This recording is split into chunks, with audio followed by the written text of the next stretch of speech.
right, right now we're gonna do the Fiesta turkey bowl. So I'm gonna take you over to the stove. We're gonna go ahead and just turn on the stove. And I'm just gonna do it at like a medium heat. We have a couple different options here. You can use olive oil cooking spray. Because this is extra lean, it needs a little bit to keep it from sticking.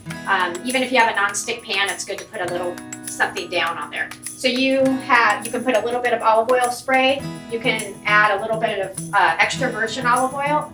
And what I like to do if I'm gonna use this is put a little dab in there. It's gonna heat up just a tad. And you can use coconut oil as well. The coconut oil is not gonna make it sweet or taste like coconut, so don't worry about that.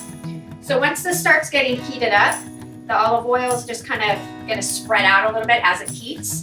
And I'm just gonna kind of wipe it. So I'm not getting all that olive oil, but I'm getting it enough to grease the pan.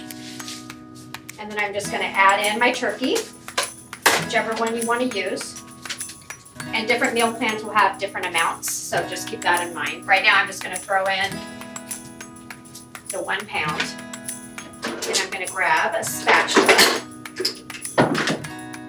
And I'm just gonna brown it, breaking it up as it's cooking to make sure that it gets all crumbly,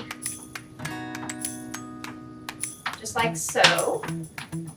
And as it's browning, you can add your spices. So you can add Mrs. Dash Fiesta lime or the Chipotle, whichever one you want to do.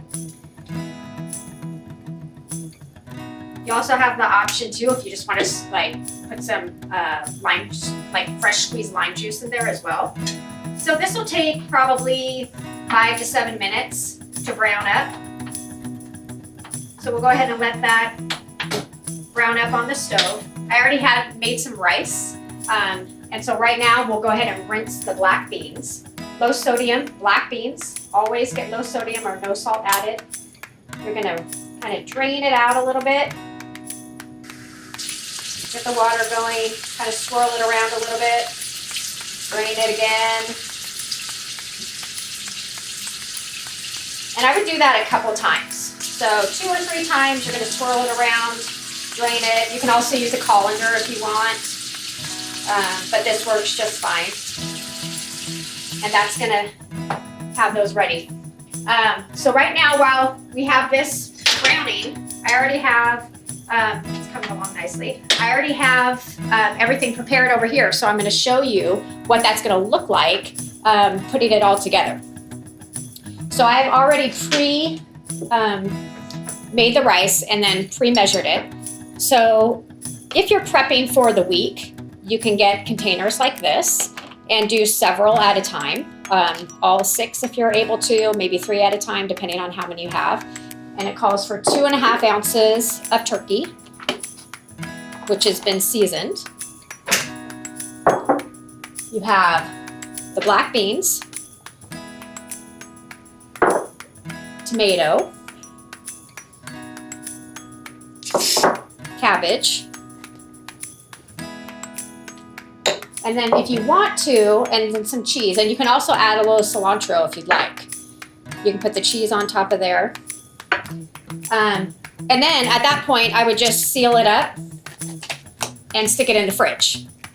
When you're ready to eat it, you would, heat this all up, and then you can add your salsa. And if you want to, you can add some, like a tablespoon, like this one calls, if you want to, it's optional, tablespoon of Greek yogurt to act as your sour cream. And then you would just cut up this one calls for 1/8 of an avocado. So I would take that, cut it in half, cut it in half again, and then 1/8. And I would pull that out right there, chop it up, throw it right on top. And you can do this in advance too. Sometimes the avocado obviously can get brown, but if you have lime, you can just sprinkle some lime or squeeze some lime juice over the top, and that'll keep it from browning as quickly. But then it's ready for the week. So you just take them to the fridge, stack them up there, pull them as you need them. And other than that, that's how we do the Fiesta Bowl.